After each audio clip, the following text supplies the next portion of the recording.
Hi, this is Natalie with The Wisdom Within. This is the Intuition Primer, your magical inner compass. And in this segment, we're going to talk about a Theta healing approach to tuning into your intuition.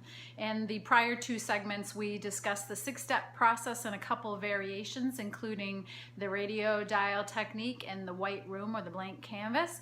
And this one, we're going to focus on a Theta healing process.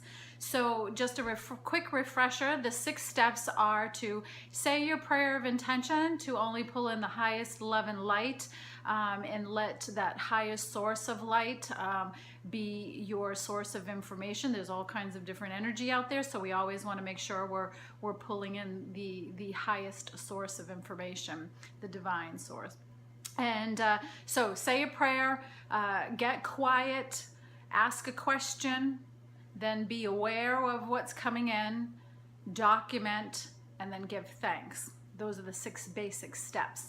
So how you would use the Theta healing process, basically whenever you do Theta healing, it takes advantage of the various levels of consciousness that we go through when we actually fall asleep and are in our dream state and then wake up. They have found that a couple of those states put us in a very highly creative and intuitive state. And the Theta healing, the Theta state is actually one of those. And basically how you reach that Theta state, or a quick way to reach it, is to simply roll your eyes up as far as you can into the back of your head, so to, picture yourself keeping your chin straight but looking at something straight way up here. And when you roll your eyes back and you're in a quiet state, that helps induce, especially if you hold it for a few minutes, a minute or so, it helps induce that Theta state. So how you would use this in your tuning in process is that you would say your prayer of intention, you would get quiet. When you get quiet, I'm going to walk you through a technique that I learned or read online that will help you. I mean, you can just simply envision your eyes going up straight, or you can do this next technique. So when you get quiet, you simply close your eyes. You picture a beautiful ball of love and light in your heart, and then you just watch that ball of love and light rise up through your throat, through the middle of your head, out the crown of your head, and then you just keep following that ball of light with your inner eyes all the way up, and you picture that ball of light going as far as it can go, bursting through, this layer of earth and air atmosphere into the universe, higher and higher, until, it bursts through the actual void of all that is. And then when you're in that state and you're in that presence of the divine, then you would simply ask your question.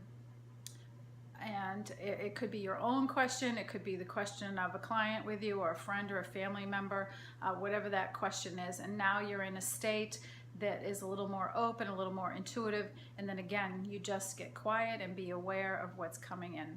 Be aware of images that may come in, knowings that may come in, or just feelings and sensations in your body. Something may come in through sound, taste, smell, a feeling in your stomach, your skin. And be aware. And then after that basic process of being aware of what's coming in, you would document it, and then give thanks, and then your session is closed, and that is the end of the session. So that is another variation of how to tune in. Now there are probably dozens more, maybe even hundreds more ways to tune in, but hopefully those different variations will give you a starting point that can help you in your process for tuning into your own intuition on purpose, instead of just waiting for those intuitive hits to come along to you. I very much believe in using our intuition on a daily basis to help us pick what's the best restaurant to go for dinner, what should we do for fun, for vacation, what job should I take? Is this relationship good for me? Would this experience be good for me? Tuning into our intuition can save us a lot of trouble if we just take the time to tune in and see what's coming through from our higher wisdom. It just, our higher wisdom is connected to the divine, and it just has a much bigger picture of everything, and so many things that just we can't fathom or be able to orchestrate on on our own. So that's just really why I'm excited about teaching intuition and helping people connect to their intuition and their own higher wisdom. So this is the Intuition Primer. My name is Natalie Marquis. I'm with the Wisdom Within.